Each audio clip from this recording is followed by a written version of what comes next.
Assalamualaikum warahmatullahi wabarakatuh. Bismillahirrahmanirrahim. Alhamdulillahi rabbil alamin. Wassalatu wassalamu ala asyrafil anbiya'i wal mursalin sayyidina Muhammadin wa ala alihi wa sahbihi ajma'in. Allahumma 'allimna ma yanfa'una wanfa'na bima 'allamtana. Allahumma faqqihna fid din wa 'allimna at-ta'wil wa zidna 'ilman ya rabbal alamin. Rabbi shrah li sadri wa yassir li amri wahlul 'uqdatam min lisani yafqahu qawli. Subhanaka la 'ilma lana illa ma 'allamtana innaka antal alimul hakim. Wa la haula wa la quwwata illa billah. Terima kasih kepada Cikgu Nasir sebagai selaku pengurusi majlis dan tuan-tuan dan dirahmati Allah sekalian. Syukur kita pada Allah SWT pada pagi ini dapat lagi kita menyambung siri yang kedua daripada daurah kitab Al-Amthal Al-Quraniyah yang dipetik daripada kitab I'lamul Muwaqqi'in an Rabbil Alamin oleh Al-Imam Ibnul Qayyim rahimahullahu ta'ala. Seperti mana yang diberitahu tadi, kita akan sambung pada muka surat 26, iaitu permisalan Allah SWT menyatakan tentang cahaya itu yang menerangi alam ini. Allah Ta'ala memberi cahaya kepada alam semesta, kepada langit dan bumi. Begitu juga Allah SWT memberi cahaya, yang ini petunjuk dan hidayat kepada manusia, supaya manusia itu beriman. Sebelum daripada ini kita telah baca dah, Ibnul Qayyim dia telah menyebut permisalan daripada surah An-Nur ini.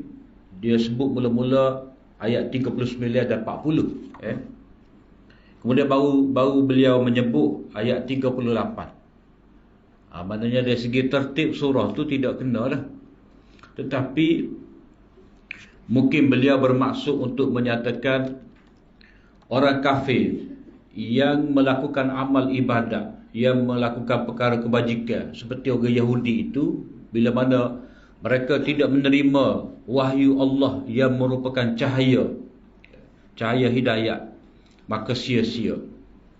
Begitu juga orang-orang yang mengikuti hawa nafsu, membiarkan diri mereka itu dalam kejahilan, dipenuhi dengan syahwat, seperti mana golongan Nasrani, maka mereka itu seperti orang yang berada dalam kegelapan.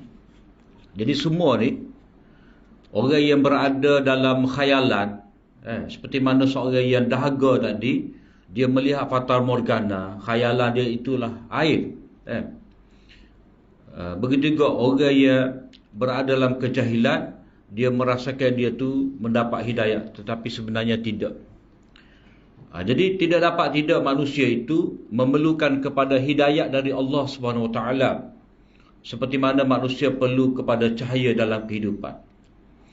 Jadi Imam Ibnul Qayyim rahimahullah mengemukakan kepada kita permisalan. Allah SWT menyebut, a'udzubillahi minasyaitonirrajim, Allahu nurus samawati wal ard, mathalu nurihi kamishkatin fiha misbah, al-misbahu fi zujajah, az-zujajatu ka'annaha kawkabun durriyun yuqadu min syajaratin mubarakatin zaitunah la syarqiyatin wala gharbiyyah yakadu zaituha yudhi walau lam tamsashu nar nurun ala nur yahdillahu linurihi man yasha wa yadribullahu al-amthala lin-nas wallahu bikulli syai'in alim. Kita ambil situlah waktu yang lebih penting di sini. Jadi Allah lah yang menerangi langit dan bumi. Maknanya kalau Allah SWT tidak menyediakan cahaya untuk alam ni, dengan adanya matahari, bulan dan sebagainya, manusia berada dalam kegelapan. Jadi pentingnya cahaya itu kepada manusia. Allah SWT menyebut di sini cahaya yang berada dalam bilik ataupun rumah. Mana penting. Maknanya di tempat yang sempit, Manusia memerlukan kepada cahaya. Apatah lagi di tempat yang luas, luar daripada rumah dia, dalam perjalanan dia, dalam kafilah itu. Ni setara dalam tempat rumah dia, tempat yang dia biasa duduk, dia nak buat kerja, itu penting cahaya. Seperti miskat. Kita ni ngaji hadis miskat ni, miskat tu benda yang tidak payahlah untuk kita faham. Miskat ni mana di dinding tu dibuat ceruk, yang geluk sikit di situ. Geluk di situ, mana dinding dia buat lekuk, maka di situ dia letakkan pelita. Dan di bahagian dinding yang berlekuk itu dia lomor minyak.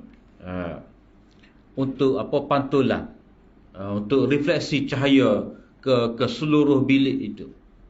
Kalau zaman kita lah ni dia bubuh aluminium ni di lampu ni, untuk pantulkan cahaya. Seperti rumah sempit lah, rumah sempit orang letak cermin besar. Jadi ada cermin tu dia nampak macam luas. Itu fungsi refleksi ataupun pantulan. Di dalam miskat itu terdapat lampu. Lampu al-misbahu fi zujajah, lampu itu dalam kaca. Dan kaca itu seperti kaukabun durri, seperti bintang yang bersinar dengan cemerlang. Yuqadu min syajarah, yang dinyalakan daripada pokok yang berkak. Pokok yang berkak iaitu zaitun. Mana Allah SWT ambil benda-benda yang mudah untuk difahami oleh masyarakat Arab pada ketika itu, dan pergantungan mereka kepada minyak zaitun itu sangat besar. Dan disebutkan berkat mana banyak. Banyak daripada minyak dia, dibuat macam-macam, dijadikan sebagai lauk, dan sebagainya. La syarqiyatin wala gharbiyah. Pokok zaitun ni pula tidak apa dia kata di situ, tidak arah timur dan tidak arah barat. La syarqiyatin wala gharbiyah. Maknanya ketika matahari itu naik, di sebelah timur tu tak kena cahaya pada dia.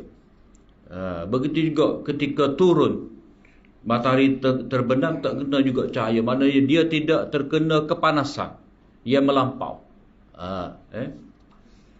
Mana dia dalam keadaan teduh semua. Jadi pokok tu, terutama pokok zaitun ni yang berada di kawasan Mediterranean tu, dia naklah suasana yang sejuk tu lebih baik lagi.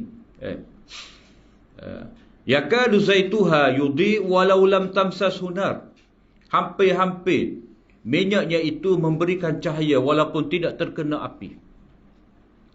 Mana kalau kena api lagilah.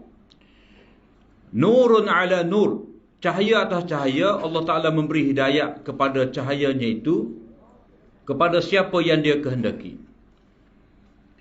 Jadi kita pergi kepada muka surat 27.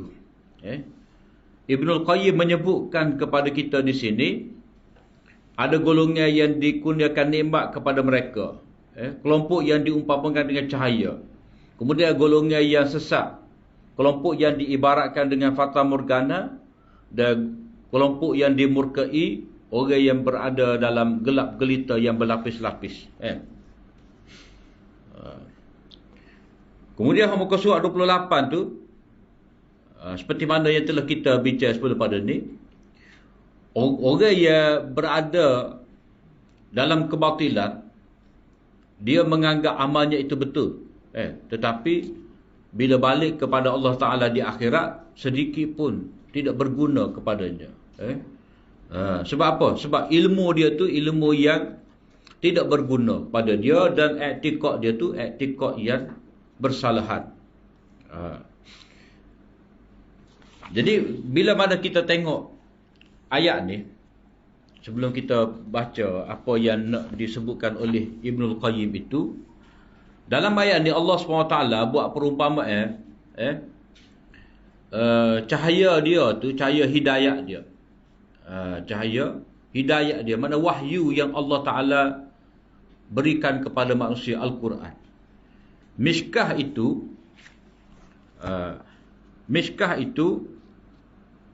iaitu ibarat seperti dada orang yang beriman. Maknanya dalam diri orang beriman itu adanya tempat diletakkan cahaya itu. Jadi miskah itu seperti dada. Lepas tu ada lampu-lampu itu diibaratkan seperti hati. Hati. Jadi kaitan dengan cermin kaca tu, dengan kaca, dengan minyak tu, itu semua gambaran kepada hati yang bersih. Tidak kata ada kelaring, kita kata di cermin kan, ada kelaring. Bila kelaring juga, maka tidak dapat kita tidak dapat melihat dengan jelas. Jadi orang beriman tadi, bila mana dia menerima cahaya dari Allah SWT, dengan dia buka dada dia, terima dengan hati dia, dengan sepenuh dia, maka itu mencerahkan kehidupan dia. Jadi seluruh bilik tu jadi cerah. Jadi tempat yang berada lampu tadi diceruk tu. Mana diri dia tu, mana lampu yang berada di ceruk miskah itu dapat memberi cahaya kepada seluruh bilik ataupun seluruh rumah. Ibarat seorang mukmin itu, bila dia ada ilmu yang benar, maka dia akan dapat memberi manfaat untuk orang sekeliling dia. Lampu ini dia boleh bercahaya sebab ada minyak-minyak sebagai bahan bakar tu. Orang letak sumbu, orang letak sumbu, sambul di minyak. Jadi minyak itulah bahan bakar. Itu isyarat kepada apa? Ada isyarat daripada pengajaran-pengajaran yang terdapat dalam wahyu. Dan wahyu ni pula diibaratkan oleh kerana minyak itu adalah minyak zaitun, daripada pokok zaitun. Jadi sebut pokok yang berkat. Maknanya ini adalah mari daripada sumber yang penuh dengan keberkatan. Jadi wahyu itu diibaratkan seperti pokok. Wahyu diibaratkan seperti pokok, la syarqiyatin wala gharbiyah. Mana itu isyarat kepada wasatiyah. Sederhana, tidak ke kiri, tidak ke kanan, tidak ke depan, tidak ke belakang, tidak mencuaikan ataupun tidak terlajak. Maknanya ajaran wahyu ni dia wasati, tengah-tengah, seimbang, sempurna. Tidak seperti mana orang Yahudi ia banyak mencuaikan perintah-perintah Allah Ta'ala, dan tidak seperti mana orang Nasara yang melampau. Jadi minyak bergabung dengan api tadi, maka memberi cahaya, yang ini dapat menghasilkan iman, keyakinan kepada Allah SWT. Kemudian bahagian ayat yang Allah SWT menyebut, yakadu zaituha yudhi walau lam tamsas hunar. Walaupun minyak itu tidak terkena api, tetapi dia tetap memberi cahaya. Maknanya pada diri manusia dengan fitrah dia, walaupun belum mari wahyu kepada dia, maka dia dapat mengenal Allah berdasarkan kepada dalil fitrah. Mana tertanam dalam diri manusia ni kecenderungan untuk bertuhan, dan dia mengaku ada pencipta yang maha sempurna. Itu fitrah dia. Jadi dengan ada fitrah ni, dia sudah cukup untuk mendapat hidayah. Maknanya itu akan menolak dia, supaya mendorong dia supaya mencari hidayah Allah Ta'ala melalui Al-Quran. Kemudian Allah Ta'ala kata nurun ala nur. Nurun ala nur. Mana dalam keadaan hatinya bersih, dia cuba kembali kepada fitrah. Dalam keadaan dia mencari hidayah, mari pula pengajaran daripada wahyu ataupun hidayat tadi, maka bertambah teranglah kehidupan dia. Jadi nurun ala nur, cahaya akal, cahaya fitrah ditambah pula dengan cahaya hidayat, cahaya wahyu Allah. Jadi ini isyarat kepada kita bahawa orang-orang yang sesat, orang-orang yang tidak mahu beriman dalam keadaan jelas kebenaran, dalam keadaan jelas bukti tauhid itu, dalam keadaan terang diyakini wahyu daripada Allah SWT, tetapi dia tetap tidak mahu beriman, itu bermakna fitrahnya telah rosak, akalnya tu sudah tempang, sudah cacat. Itu secara kasar perumpamaan yang Allah SWT sebut di dalam ayat 38 surah An-Nur itu. Jadi balik kita kepada kitab ni, golongan yang kedua ni disebabkan detuman ombak syak, keraguan dan ilmu yang rosak dalam hati golongan kedua, ia diumpamakan dengan detuman ombak di atas laut. Maknanya golongan yang kedua ni, golongan yang Allah SWT buat perbandingan mereka itu dalam keadaan kejahilan, jahil, dalam keadaan keraguan, meraba-raba mencari hidayah. Sebab apa? Dia tak boleh keluar, dia tidak mahu keluar daripada keadaan dia sesak tu. Sebab nak dapat hidayah ni, dia kena keluar daripada tempat yang gelap itu. Kena tinggal tradisi nenek moyang, apa jua kepercayaan sebelum pada ni yang tidak berasas, barulah seseorang itu dapat menemui jalan hidayah. Jadi oleh kerana kuat sangat tu ombak tu, maujun min fawqihi maujun, ombak demi ombak berlapis-lapis tu, yaghshahu maujun min fawqihi maujun min fawqihi sahab. Mana ombak tu berlapis-lapis. Itu nak kita boleh faham macam mana, iaitu apa yang ada dalam hati orang yang sesat tadi, syubhat, keraguan, kejahilan, mana benda tu menyerang dia bertalu-talu dan dia tidak mampu nak lawan, dia tidak mahu berusaha untuk keluar, maka kekallah dia tu dalam kebatilan, ikut hawa nafsu. Jadi Ibnul Qayyim menyebut di sini, kita kena renunglah tentang kedua-dua golongan tadi. Golongan yang beramal dengan tidak mengikut wahyu, tanpa ada kitab, tanpa ada iman, mereka hanya mengharapkan pahala, ataupun mereka hanya mengharapkan untuk mendapat faedah di akhirat, sebenarnya tidak. Itu isyarat kepada golongan Yahudi lah. Wallazina kafaru a'malum kasarabin biqi'ah. Maksudnya kalau kita tengok orang Yahudi ni, memang kuat beramal, tapi banyak tu sempurna lah. Kalau kita tengok orang mana paling banyak baca kitab, orang Yahudi. Kalau tunjuk gambar sama tu, orang Yahudi bawa kitab kecil tu, dia baca Taurat, kocok pala-pala. Lepas tu hak ada atas altar ni, lembaran besar tu, siapnya nunjuk baca tu ada.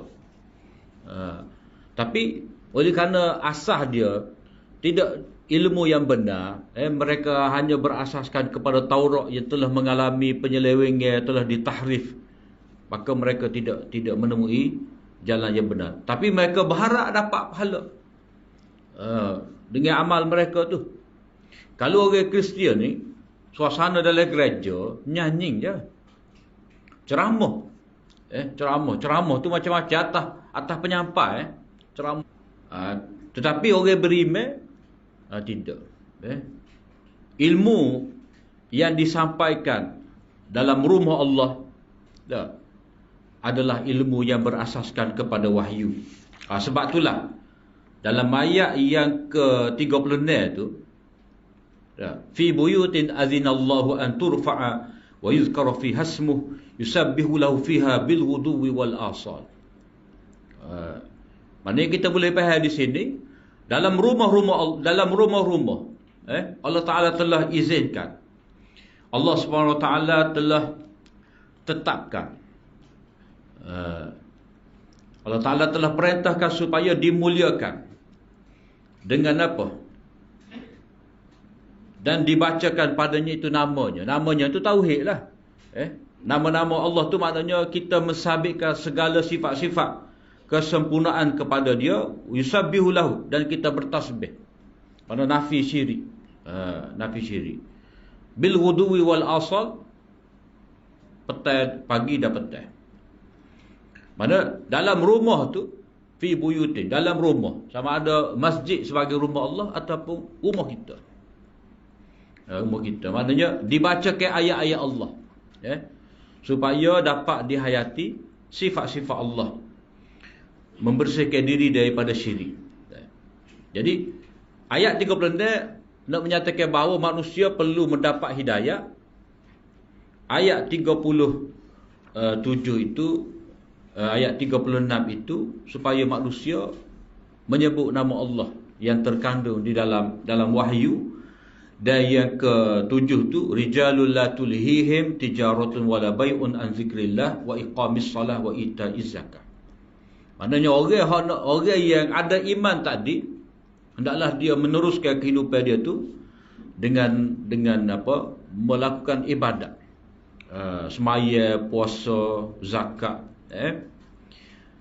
dan dia tidak dilalaikan oleh perniagaan. Kerana dia tetap berjual beli, meneruskan pencarian hidup. Itu yang kita kata apa? La syarqiyatin wala gharbiyah. La syarqiyatin wala gharbiyah. Maknanya walaupun diperintah supaya memakmurkan rumah Allah, dibacakan ayat-ayat Allah, manusia tetap dituntut supaya berniaga. Jadi sebut niaga ni tak sebut bercucuk tanah tu. Sebab niaga ni sudah cukup dah. Isyarat kepada semua aktiviti kehidupan manusia. Sebab apa? Sebab ada aktiviti kita kata pertukangan, pertanian, peladangan, peternakan, perikanan, semua ni dihidupkan oleh perniagaan. Sebab orang kalau nanam banyak-banyak tak makan dia saja, dia kena jual. Jadi tijarah ni, perniagaan ni akan menghidupkan semua aktiviti ekonomi yang lain. Pada Allah Ta'ala sebut ni je. Orang lain tu kita boleh fikir sendiri. Maknanya, kalau saya ni nanam lagu mana? Masuk dalam ganjaran ni juga kok. Masuklah. Sebab ini kira mewakili. Jadi di sini, lepas seseorang itu mendapat hidayah, dia beriman kepada Allah, tauhid kepada Allah, wa yuzkara fi asmu tu tauhid kepada Allah, maka dia beramal dalam keadaan dia mencari kehidupan dunia. Kemudian yakhafuna yawman tataqallabu fihi alqulub wal absar. Dia jaga, dia bimbang, ini orang panggil sebagai a'malul qulub, amalan hati dia. Walaupun dia dalam keadaan beriman, beramal, tetapi tetap hati dia takut pada Allah Ta'ala, dia tidak terpedaya dengan amal yang dia buat. Tataqallabu fihi alqulub wal absar itu adalah hari akhirat. Liyajziyahumullahu ahsana ma'amilu. Apa yang mereka buat tu, mereka dapat ganjaran pahala dari sisi Allah Ta'ala. Berbeza dengan orang yang buat kebaikan tadi, dalam keadaan dia tidak beriman kepada Allah. Mana mereka ni pasti mendapat balasan dari Allah SWT atas apa yang mereka buat, dan Allah Ta'ala tambahkan, gandakan. Jadi kita boleh nampaklah bahagian ayat 35-38 ini dah, itu sebagai muqabalah, perbandingan dengan ayat yang ke-39, 40. Yang mana au kazulumat tu, mana orang yang kekal berada dalam zulmat, sedangkan Allah Ta'ala telah beri cahaya hidayah melalui Al-Quran itu.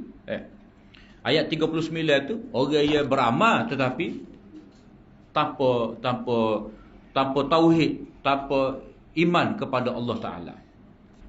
Kemudian Allah SWT, perenggan terakhir tu 28, mengapa manusia tu kekal dalam kejahilan, dalam kegelapan, dalam kesesatan? Sebab Allah Ta'ala tidak memberi cahaya kepada dia. Maknanya, dia tidak mengikut ketetapan Allah SWT dalam bab nak dapat hidayah. Ini orang panggil qanun hidayah.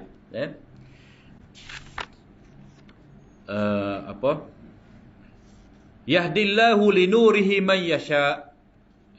Allah SWT memberi hidayah kepada cahayanya orang yang dia kehendaki. Orang yang dikehendaki oleh Allah Ta'ala ni macam mana? Kehendak Allah Ta'ala macam mana? Maknanya dalam bab seseorang itu nak dapat hidayah, dia kena cari hidayah melalui ketetapan Allah Ta'ala. Kitab Taurat dan Injil pernah menjadi kitab hidayah. Min qabluhu dan linnas, pernah menjadi kitab hidayah. Sekarang ni Allah Ta'ala tidak kehendaki kitab Taurat dan Injil itu menjadi hidayah. Kehendak Allah Ta'ala sekarang, Al-Quran itu kitab hidayah. Taurat dan Injil pernah menjadi kitab hidayah. Jadi orang Yahudi, orang Nasrani dia tak faham. Sebab apa? Sebab sudah tetapkan Allah Ta'ala, Taurat dan Injil habis dah. Tamat. Tarikh sah dia tu telah tamat dah. Sebab apa? Sebab tangan-tangan orang Yahudi sendiri. Dia telah meminda, memesu. Jadi mereka tidak mendapat hidayah kerana Allah Ta'ala nak, yakni Allah Ta'ala akan memberi hidayah kepada siapa yang dia kehendaki, yakni mengikut undang-undang dia, ketetapan dia. Jadi ketetapan Allah Ta'ala macam mana? Hidayah sekarang ni melalui Rasulullah, melalui Al-Quran. Tamat dah tempoh bagi Taurat dan Injil. Sebab itulah di awal surah Ali Imran Allah Ta'ala kata min qabluhu dan linnas. Sebelum ni dia berperanan sebagai hidayah, tetapi oleh kerana manusia telah mengabaikan hidayah tadi. Seperti mana kalau manusia tu lampu tu dia telah rosakkan, jadi lampu tu tidak berfungsi lagi. Kemudian hadis sebelah ni, ini cerita hadis lah. Ibnul Qayyim ni dia kalau kira sebenarnya tak perlu dah bagi amsal Quran ni. Cuma pasal Ibnul Qayyim ni dia macam Ibnu Taimiyah juga. Bila dia nak bahas kan, dia bahas semua tu rapat dinding. Tapi tempat pendek-pendek. Sebab benda tu dia mari ilham kepada dia, mana teritah tulis. Sebab itulah Ibnul Qayyim, Ibnu Taimiyah ni dia tidak karang kitab kalau kata tafsir khusus dak. Tafsir khusus, syarah hadis khusus tidak. Tapi dia bahas satu masalah, dia boleh pergi dengan rapat. Ini berkenaan dengan ketetapan Allah Ta'ala lah. Takdir Allah Ta'ala berkenaan siapa yang mendapat hidayah dan tidak mendapat hidayah. Jadi bagi pihak Allah Ta'ala telah menurunkan wahyu, hidayah dia, dan bagi pihak manusia pula Allah Ta'ala telah berikan kepadanya itu akal, fitrah, ada pendengaran, ada penglihatan. Maka itulah ketetapan Allah SWT supaya manusia guna mata, akal, pendengaran itu untuk mencari hidayah. Kemudian surat 29 lagi. Kesimpulan daripada perenggan ni, Ibnul Qayyim nak menyatakan kepada kita bahawa dalam kehidupan manusia perlukan kepada cahaya. Kemudian orang yang beramal dalam keadaan akidah tidak betul tu, dia bayangkan fata morgana sebagai air. Lalu dia cari air. Sebab air itu adalah kehidupan. Jadi kehidupan manusia bergantung kepada cahaya, dan satu lagi bergantung kepada air. Kemudian Ibnul Qayyim dia cuba kaitkan dengan satu lagi ayat, tentang perlunya manusia ni kepada apa yang dapat menjamin kehidupan dia, iaitu beliau mengambil petikan daripada surah An-Nahli. Itu Allah Ta'ala menyebut ruh. Allah Ta'ala mengaitkan wahyu dia tu sebagai ruh. Ruh kehidupan. Yunazzilul malaikata biruhi min amrihi ala man yasha'u min ibadihi. Allah Ta'ala menurunkan malaikat membawa ruh, yakni membawa wahyu dengan perintahnya kepada siapa yang dikehendakinya daripada hamba-hambanya yang layak menjadi rasul. Maksudnya Allah Ta'ala telah pilih seorang untuk menjadi nabi, maka Allah Ta'ala kirimkan malaikat Jibril, kirimkan ruh, wahyu Allah. Maknanya wahyu itu diibaratkan sebagai ruh, nyawa manusia. Jadi Ibnul Qayyim nak menyatakan kepada kita bahawa pentingnya iman itu seperti cahaya. Pentingnya akidah ataupun syariat, pentingnya agama itu seperti air. Dan pentingnya hidayat kepada manusia itu adalah seperti ruh. Jadi turunnya Al-Quran itu sebenarnya memberi nyawa, memberi ruh kepada manusia. Jadi muka surat 30 tu Ibnul Qayyim menyatakan beberapa ayat yang lain menjelaskan hakikat ruh itu adalah wahyu Allah, kalam Allah kepada manusia. Itu daripada surah An-Nur. Kemudian perumpamaan yang berikut ni binatang ternak dalam surah Al-Furqan. Jadi dalam ayat ni Allah SWT menggambarkan manusia yang tidak mahukan kepada hidayah, yang mana tujuan hidup mereka tu tak ada. Hakikat orang yang tidak mahu hidayah ni adalah seperti binatang-binatang yang mana mereka tu tidak tahu hala tuju, ataupun tidak mengetahui matlamat hidup. Dalam surah Furqan ayat 44, am tahsabu anna aktsarahum yasma'una aw ya'qilun inhum illa kal an'am bal hum adallu sabila. Atau adakah engkau menyangka bahawa kebanyakan mereka mendengar atau memahami, yakni apa yang engkau sampaikan kepada mereka, mereka hanyalah seperti binatang ternakan, bahkan bawaan mereka lebih sesat lagi. Jadi kita tengok dalam ayat ni Allah SWT buat perumpamaan orang kafir yang tidak mahu mendengar hidayah. Tidak mahu mendengar ni, dengar dengan cara boleh faedah. Ramai orang dengar tapi dia tidak dapat faedah. Ada orang minat dengar baca Quran, tapi tumpuan dia nyanyi, taranum tu semata-mata taranum, tak musak dalam hati, sehingga Quran tu dibuat macam koi, koi orkestra, ada juga orang lagu tu. Baru je sehari tu, seminggu dua lepas. Jadi Allah Ta'ala menyebut di sini kebanyakan manusia sama seperti binatang ternakan. Dari segi mana? Wajah syabahnya, keserupaan itu dari segi tidak mahu menerima petunjuk dan tidak taat kepada Allah. Macam binatang. Sebab kalau binatang ni, matlamat akhir daripada kita pergi binatang ni sembelih. Dah. Kalau kita we the dog dah. Mati. Nengung kat lah. Dah. Jadi Allah SWT nak menyatakan manusia kalau dia tak ada matlamat dalam hidup. Yang mana matlamat dia dalam hidup ni beribadat pada Allah, memakmurkan alam, buat sebanyak mana kebaikan dengan sebaik-baiknya. Kalau dia tidak ada matlamat ni, pada kata makan tidur gitu je.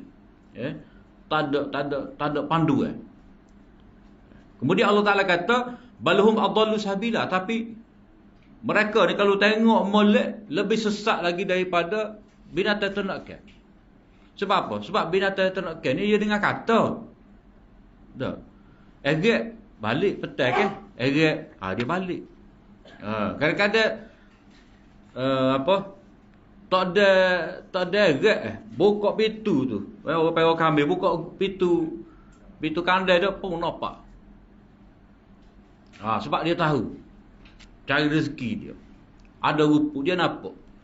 Tapi manusia ni baca wahyu dah, baca Quran dah, baca hadis dah, tapi tak sedengar. Nasihat bagi dia tapi tak sedengar. Tak se beriman kepada Allah, tak se mentaati perintah Allah. Jadi Allah Taala kata, am tahsabu anna aktsaruhum yasma'un. Apakah engkau mengira mereka tu dengar ataupun berfikir? Ni orang panggil istifham ingkari. Demo tu tak dengar benar. Dah. Tak dengar apa waktu tu. Tapi Allah Taala tanya Nabi tu, adakah? Lembut sikit. Tapi pada hakikatnya pak tu tak sedengar. Jadi binatang ternakan ni kalau dieret oleh pengembala, mereka keki mudah. Kadang-kadang mudah lakung dengan demon ni. Banding dengan manusia ia keraking ni. Ia suka berdebat. Betul alik dia semacam. Sedangkan alik dia tak ada hujah. Kalau alik dia ada hujah, tak apa. Jadi kalau binatang tu, kita tengok binatang, mengapa Allah Ta'ala kata binatang tu lebih baik lagi, balhum adallu sabila. Mereka tu lebih teruk lagi sesat daripada binatang. Jadi binatang ni kalau penggembala dia bawa ke tempat meragu, bawa tempat minum ke, lepas tu petai-petai gelak tu buat balik masuk dari kandang, mereka dengar kata. Begitu juga lebih teruk daripada binatang ni. Sebab apa? Sebab binatang tidak diberikan akal berfikir, akal fikiran untuk dapat berfikir. Tapi manusia ada, tapi dia tak guna. Dia tidak guna dengan sebaik-baiknya. Mata dia dengan mata kambing tu macam mana? Sebab itulah bila Allah Ta'ala kata lebih teruk daripada binatang, kita boleh tengok sekarang ni lah. Manusia tu macam-macam. Perangai dia tu bila mana dia telah meninggalkan agama Allah, tidak mahu ikut hidayat daripada Allah Ta'ala, akhirnya dia cabut diri dia daripada fitrah sebagai manusia, jadi luar tabi'i, akhirnya teruk daripada binatang. Jadi lebih teruk daripada binatang, kita sebut dah tadi, binatang tu kalau dituntun, dia oleh tuan dia diikut. Dan binatang ni kalau diberitahu, ataupun binatang ni dia tahu benda ni molek tak molek pada dia. Mana dia pilih tu nak makan gapo, tapi manusia ni kadang-kadang dia buta, tidak melihat apa yang sebenarnya yang telah ditetapkan oleh Allah SWT. Jadi ayat ni, ayat 44 ni, untuk lebih kita jelas tamsilan dia kena tengok balik kepada ayat 43. Ayat 43 tu Allah Ta'ala kata, ara'aita man ittakhadha ilahahu hawah. Kamu tidak tengok golongan manusia yang menjadikan hawa nafsu dia tu sebagai Tuhan? Ukuran dia tu maknanya, kalau molek pada saya, molek lah, ikut saya. Apa betul ni bila kena ngangi saya. Tu manusia yang telah jadikan nafsu dia sebagai Tuhan. Bukan kata dia turut apa yang diwahyukan oleh Allah Ta'ala, tetapi dia menjadikan hawa nafsu dia, keinginan, cita rasa dia tu sebagai kayu ukur kebenaran. Dia kata, hamba suruh sedap lagu ni, kau hamba molek ni, dia kira molek. Itu hawa nafsu. Kemudian perumpamaan yang berikut, muka surat 33, iaitu berkenaan dengan pemilikan hamba. Orang ada hamba ni, dia mana setuju bahagia dia tu dimiliki oleh hamba, berkongsi dengan hamba, dia tak sih. Jadi maksud daripada permisalan ini adalah Allah Ta'ala nak menyatakan terbatalnya syirik. Syirik ni tak boleh terima sedikit pun. Bukti dia berdasarkan kepada fitrah. Jadi Allah SWT nak sebut pada kita di sini, fitrah manusia ni sebenarnya dia tidak dapat menerima syirik. Bukti dia ni. Daraba lakum mathalan min anfusikum hal lakum mimma malakat aymanukum min syuraka fima razaqnakum fa antum fihi sawa'un takhafunahum ka khifatikum anfusakum kadzalika nufassilul ayati liqaumin ya'qilun. Allah mengemukakan kepada kamu satu misal perbandingan dari keadaan diri kamu sendiri. Mana dalam diri kamu, fitrah diri kamu, ya. Benda yang kamu boleh fikir, benda yang telah menjadi asam garam kehidupan kamu, pengalaman kamu. Relakah kamu menerima sebahagian dari hamba-hamba abdi yang kamu miliki itu menjadi rakan kongsi kamu pada harta benda yang kami telah kurniakan kepada kamu? Kamu nak ke? Maknanya kamu tak akan nak. Jadi ini panggil istifham ingkari. Istifham ingkari ni kamu pun tak terima. Relakah kamu menerima? Maknanya adakah kamu setuju harta yang kamu milik ni, dah nego kamu, modal kamu ni boleh keuntungan tu, hamba yang kamu duk pera dia, hamba yang kamu suruh kerja tu, dia berkongsi dengan kamu. 50, 40, 40, 60. Kamu nak ke tak? Sedangkan hamba tu, bila orang tu ada hamba, dia hina hamba dia. Hak dia pakai tak akan sama dengan apa hak hamba dia pakai. Tak, hak dia makan tak sama dengan hamba dia makan. Tempat hamba dia dalam rumah, dia letak jokai dapur, hujung dapur dia letak. Tak sekadar ada sebilik special. Itu maknanya tanggapan tuan, orang-orang yang ada hamba ni, memang dia rasa dia tu besar daripada hamba dia. Jadi macam mana mungkin dia berkongsi kekayaannya itu dengan hamba? Supaya dengan penerimaan kamu itu, mereka akan menjadi sama berhak dengan kamu. Mana dia boleh kata, tuan tak boleh nak guna bitis ni. Saya boleh guna, tuan tak boleh guna. Jadi manakah orang yang ada hamba ni, dia sanggup menerima keadaan itu berlaku. Sebagaimana kamu tidak berani berbuat demikian dengan berkongsi dengan kamu yang setara dengan diri kamu. Maknanya kalau kamu tak boleh terima benda ni, maknanya katalah ada 100 dirham, 100 dinar milik tuan ni, tak. Hamba tu main minta, bagilah 2. Tenang dah hamba tu. Sebab apa? Kamu hamba sedar diri, dia akan kata lagu tu. Jadi dalam bab ni Allah SWT nak kiaskan kepada golongan musyrikin Mekah ni, macam mana kamu ni, untuk kamu tidak boleh terima perkongsian. Sedangkan untuk aku ni, aku sebagai Tuhan kamu telah jadikan aku ni berkongsi dengan sembahan-sembahan kamu ni. Kamu kata bahagian penciptaan alam semesta ni, ini bahagian Allah Ta'ala. Dah. Wala in sa'altahum man khalaqas samawati wal ard la yaqulunna Allah. Mereka terima Allah Ta'ala sebagai pencipta, tetapi dalam bab memberi mudarat, memberi manfaat, mereka ada hajat, mereka nak mengabdikan diri, dah, maka mereka sembah berhala, Lat, Uzza dan sebagainya.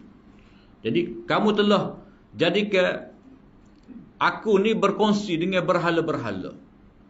Kamu doa minta dengan aku, kamu doa juga minta dengan berhala-berhala. Jadi Allah Ta'ala kata, mana boleh lagu tu. Kamu sendiri tak terima. Dari segi kuasa mutlak tadi, hak mutlak untuk diibadat, itu adalah hak Allah Ta'ala. Tidak boleh diberikan kepada mana-mana rakan kongsi, mana-mana sembahan selain daripada Allah Ta'ala. Jadi perenggan terakhir muka surat 35 tu, sekiranya kamu tidak suka hal tersebut berlaku pada diri kamu, perkongsian tadi, kamu tak suka, kamu berkongsi dengan hamba kamu, lalu mengapakah kamu menyekutukan aku tu kena huruf besar dah, dengan ciptaanku yang merupakan hamba yang aku miliki. Alik kamu tak sik, tapi apa kamu boleh letak kepada Allah Ta'ala. Dia satu lagi orang musyrikin Mekah ni, orang musyrikin Mekah ni dia tak sik kepada anak perempuan. Wa idza busyira ahaduhum bil untha dhalla wajhuhu muswadda. Bila diberitahu kepada mereka khabar gembira dapat anak perempuan, berkerut. Berkerut nak marah. Tak. Itu gambaran orang jahiliah bila dapat berita dia memperolehi anak perempuan. Dia tak suka. Tetapi mereka telah menjadikan malaikat-malaikat ni sebagai anak perempuan Allah. Mereka kata Tuhan ni ada anak perempuan, iaitu malaikat-malaikat.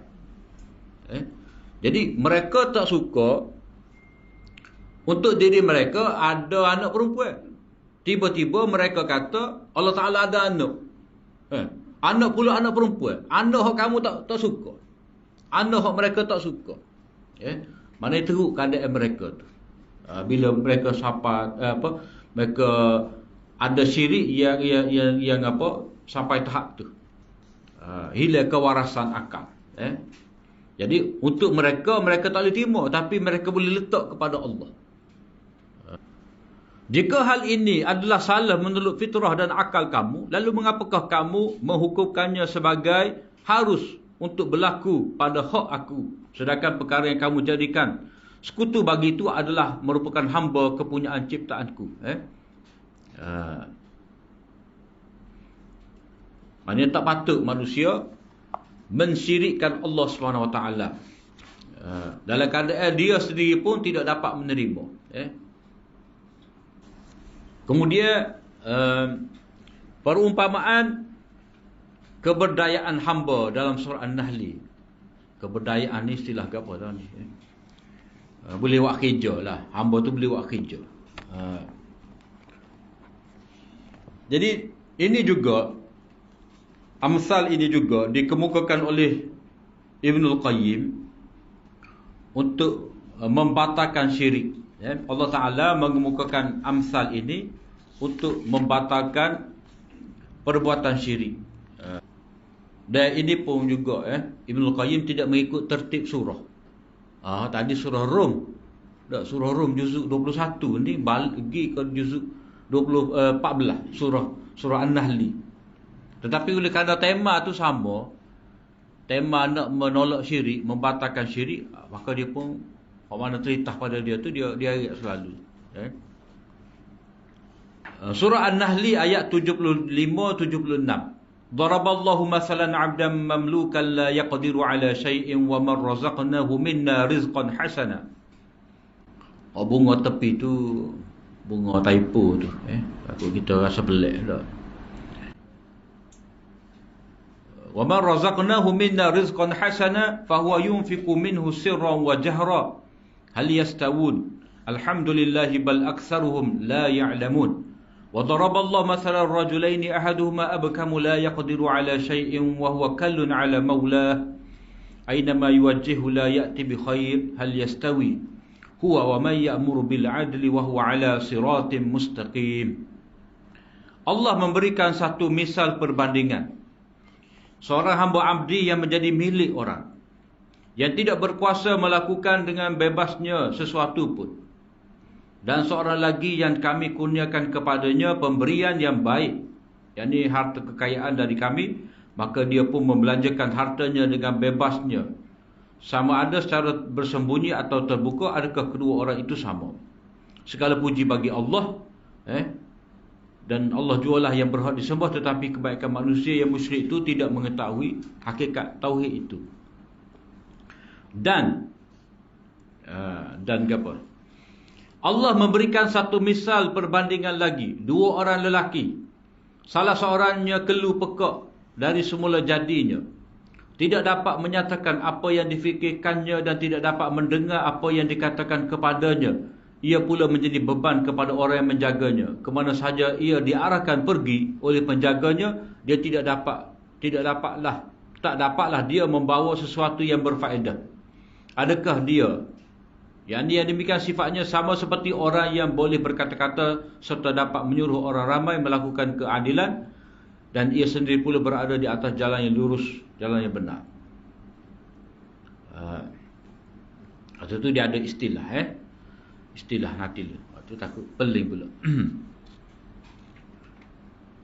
Jadi dalam ayat ni Allah SWT menyebut kepada kita berkenaan dengan berhala-berhala yang disembah selain daripada Allah. Dalam keadaan yang berhak disembah itu hanyalah Allah. Tiba-tiba manusia dia mengangkat, dia meletakkan berhala sembahan yang sama taraf dengan Allah Ta'ala. Jadi Allah Ta'ala jelaskan kepada kita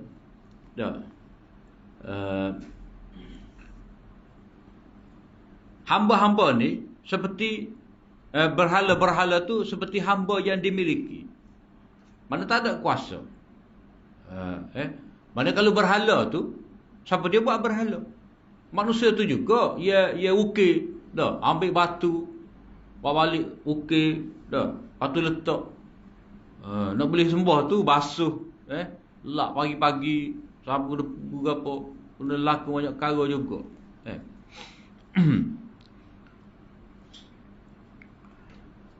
Jadi hamba berhala yang disembah itu ibarat seperti hamba yang dimiliki, tak ada kuasa.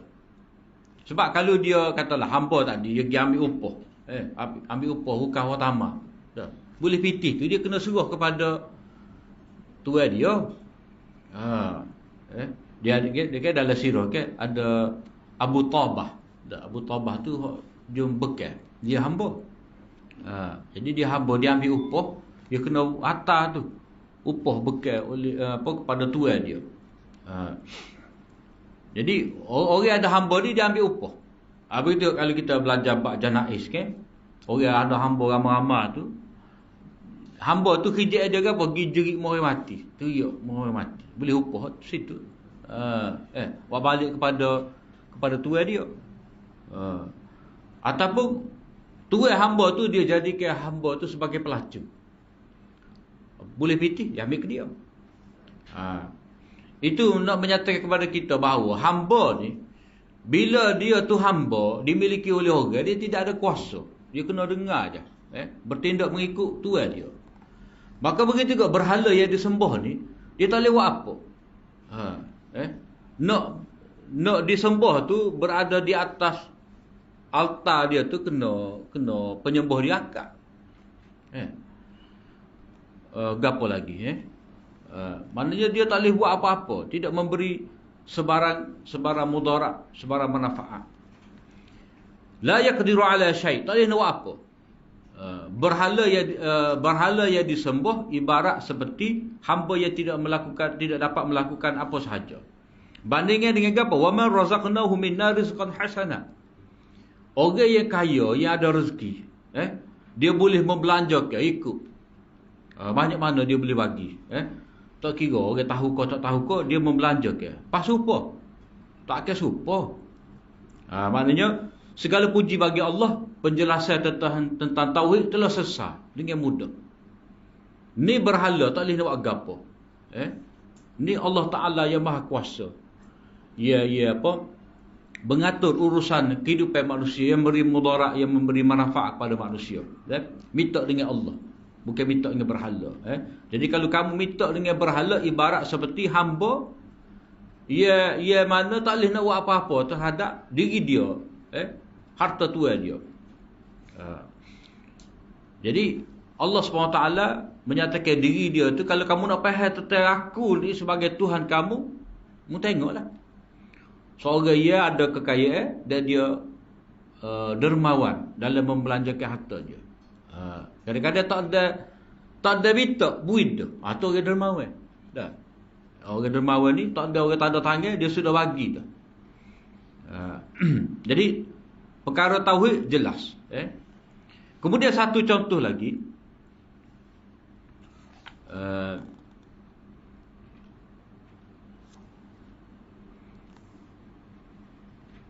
Itu apa?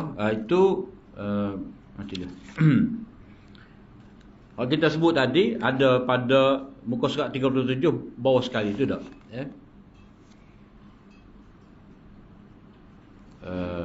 Begitu juga muka surat 38 Kata dia tafsiran yang disebut itu merupakan pandangan Mujahid dan lain-lain bagi perumpamaan itu. Itu pendapat Mujahid, anak murid Ibnu Abbas. Ibnu Abbas sendiri pula kata, perumpamaan itu dibuat oleh Allah dalam membandingkan antara orang mukmin dan orang kafir. Jadi ada dua tafsir di sini. Daraballahu masalan abdan mamluka itu contoh perbandingan antara orang kafir dengan orang mukmin. Itu pendapat Ibnu Abbas. Pendapat Mujahid, anak murid tadi dah. Mujahid ni anak murid Ibnu Abbas. Mujahid kata itu adalah perbandingan berhala dengan Allah Taala.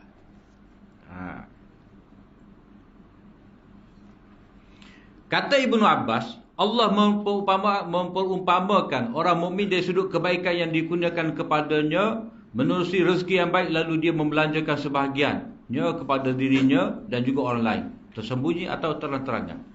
Adapun orang kafir ni dia lemah, tak boleh buat apa. Dan dia tidak mampu melakukan apa-apa kebaikan untuk dirinya. Cuma dalam konteks ni Ibnul Qayyim dia mentarjihkan, dia memilih pendapat Mujahid. Jadi pendapat Ibnu Abbas tu perumpamaan tadi merujuk orang mukmin dan orang kafir itu dia kata tidak kuat. Sebab tidak disokong oleh konteks ayat, siyaqul ayat. Sebab siyaqul ayat ni bukan cerita tentang masalah perbezaan antara orang mukmin dan orang kafir, tetapi dari segi bab tauhid dan syirik. Sebab siyaq ayat tu, kandungan ayat tu maknanya merujuk kepada siyaq ayat. Konteks ayat tu dalam ayat 73-74, wa ya'buduna min dunillahi ma la yamliku lahum rizqan minas samawat.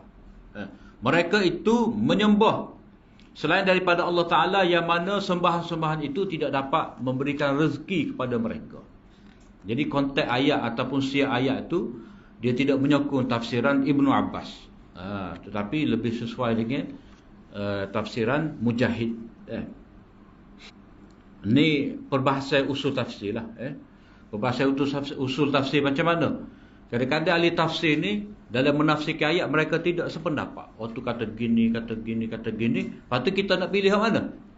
Kena tengok balik siyak dan sibak ayat. Konteks ayat tu Allah Ta'ala cerita ke apa? Jadi kalau kita memberi tafsiran yang tidak ada kena-mengena dengan konteks ayat, maka tafsiran itu tidak tepat. Boleh, tapi dia panggil makna yang kedua, bukan makna asal. Makna sampingnya. Kalau makna asal hendaknya gapo? Allah Ta'ala nak menolak perkara syirik. Kemudian perumpamaan yang kedua. Perumpamaan yang kedua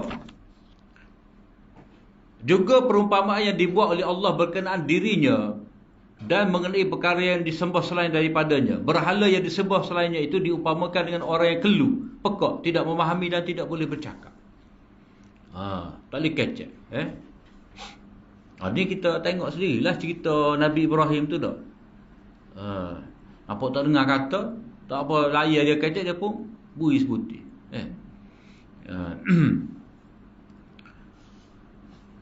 Jadi berhala tu lemah, tidak dapat berbuat apa-apa sesuatu pun.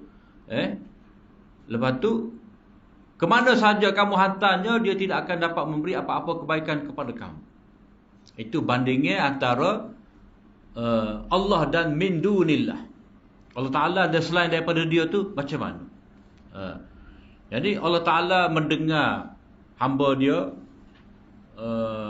berdoa, berbicara, bermunajat pada dia. Allah Ta'ala dengar. Allah Ta'ala mengkabulkan, menerima. Allah Ta'ala akan bagi apa sahaja yang manusia nak. Tapi berhala dia tidak dapat mendengar. Sebab apa? Sebab itu hanyalah batu. Dan hanya dianggap ada roh yang duduk di batu. Sebab orang-orang musyrik ni, orang syirik ni dianggap ada. Situ tu ada. Dia anggap dapat mendengar. Dia anggap orang yang mati tu dapat mendengar. Ada betul-betul situ. Sedangkan kubur tu alam barzah. Jadi macam mana orang dalam kubur tu boleh dengar orang berbicara, orang dunia atas orang atas berbicara dengan dia tu.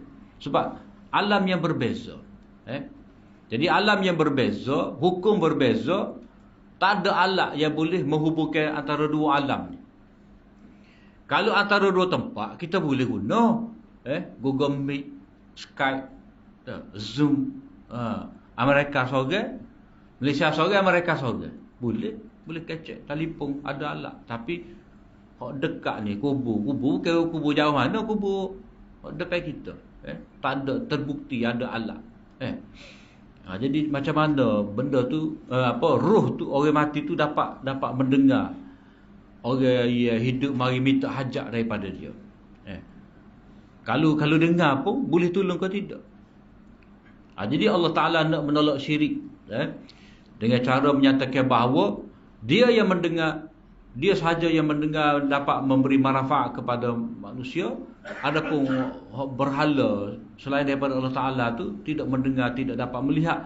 Lepas tu kena bawa pergi mana-mana. Kena letak. Sebab itulah orang selain daripada Islam ni dia letak patung. Ada sahih besar, sahih kecil, portable, ada macam-macam. Sebab itulah etikad dia bahawa pada berhala tu, pada patung tu ada ruh mari duduk. Kemudian di hujung ayat tu Allah Ta'ala kata, waman ya'mur bil adli. Allah Ta'ala yang menyuruh dengan keadilan. Maknanya orang yang berguna tadi, Allah Ta'ala yang mengarahkan dengan perkara-perkara keadilan, perkara-perkara kebaikan tu, samalah.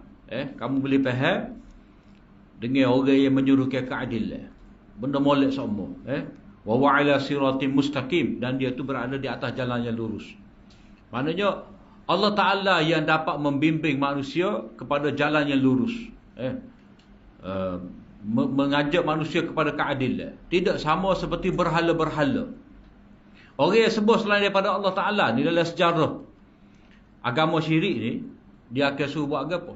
Banyak perkara. Kena persembahkan untuk Tuhan tu binatang-binatang. Lepas tu binatang tu tidak dimakan, busuk gitu. Busuk gitu.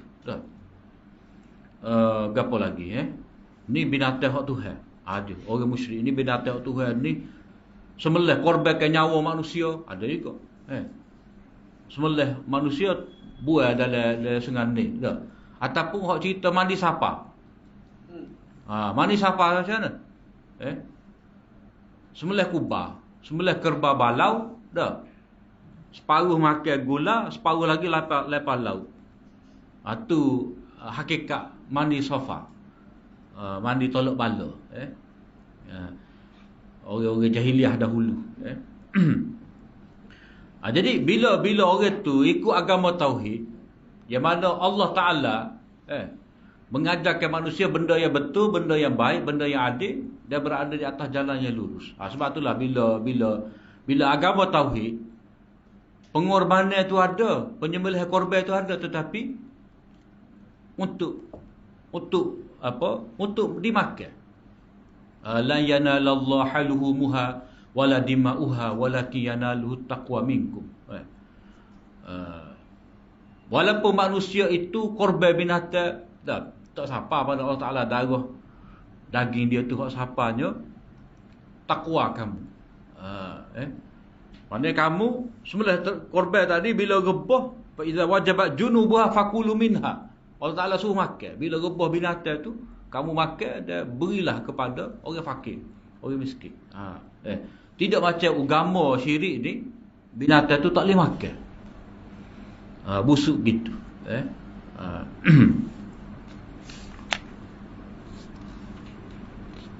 Itu bandingnya dia. Cuma di sini Ibnul Qayyim menyebut kepada kita tafsir Siratal Mustaqim tu, inna rabbi ala siratim mustaqim tu panjang. Asal tu boleh baca. Cuma kita boleh sebut ginilah sebagai kesimpulan, Allah SWT sebagai Rabb, sebagai Tuhan yang berhak disembah. Dialah yang menurutkan, dialah yang menjelaskan jalan yang lurus. Dialah yang mensyariatkan agama kepada manusia, yang membawa manusia kepada keadilan, yang membawa manusia kepada rahmat dan kebaikan. Itu cara yang betul. Panjang situ, bab siratal mustaqim tu.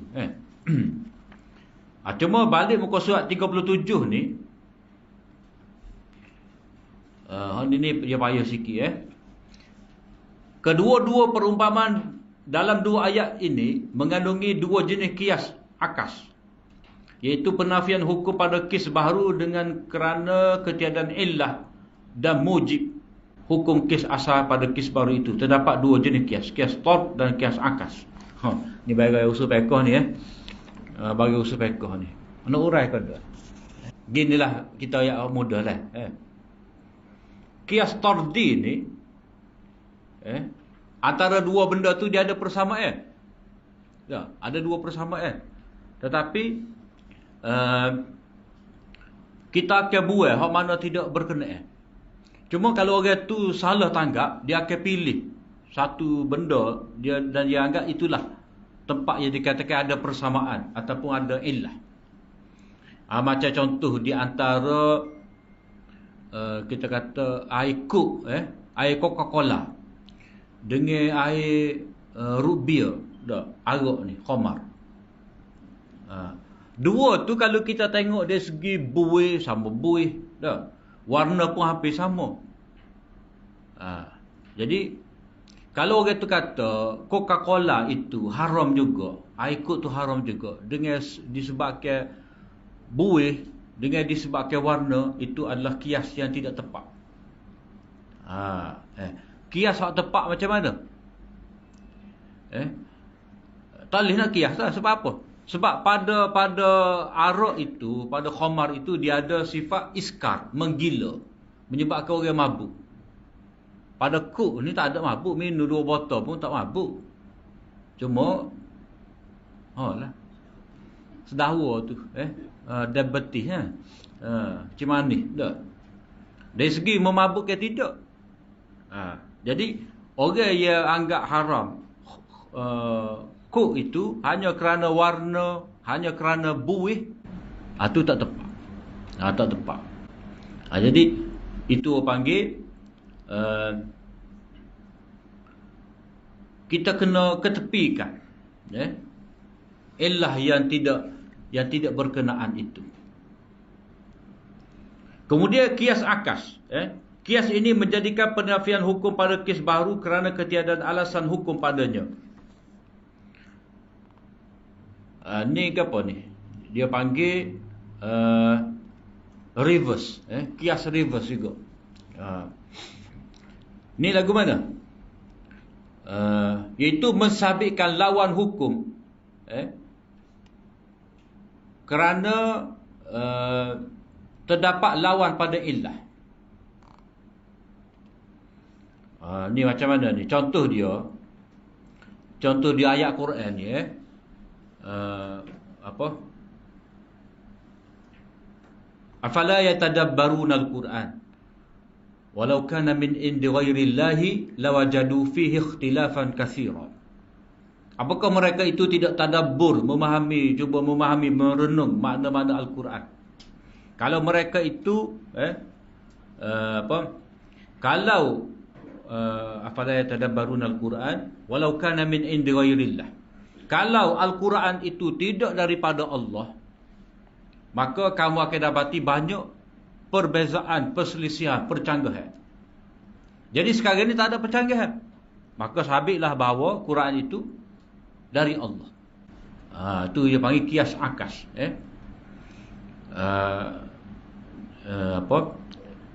Kita letak mula-mula Quran dari Allah. Kalau tidak dari Allah akan ada percanggahan. Jadi sekarang tak ada percanggahan, maka Quran itu dari Allah Ta'ala. Dia macam satu hadis, inilah hadis masyhur, hadis sedekah tu. Wa fi bud'i ahadikum sadaqah. Pada kemaluan isteri kamu tu sedekah. Ni kias akas juga ni. Jadi sahabat tanya, apakah kami mendapatkan isteri kami, menunaikan syahwat kami pada isteri kami dikira sedekah. Nabi kata kalau kamu letak pada tempat haram lagu mana? Berdosa. Jadi kalau letak tempat haram berdosa, maka letak pada tempat halal boleh pahala. Itu panggil kias akas. Tapi sebenarnya tak susah lagi kaitan dengan dua ayat ni. Hamba tak nampak tu, kena akak tangan. Kena cerita semula, selendar. Wallahu a'lam wa akhiru da'wana alhamdulillah.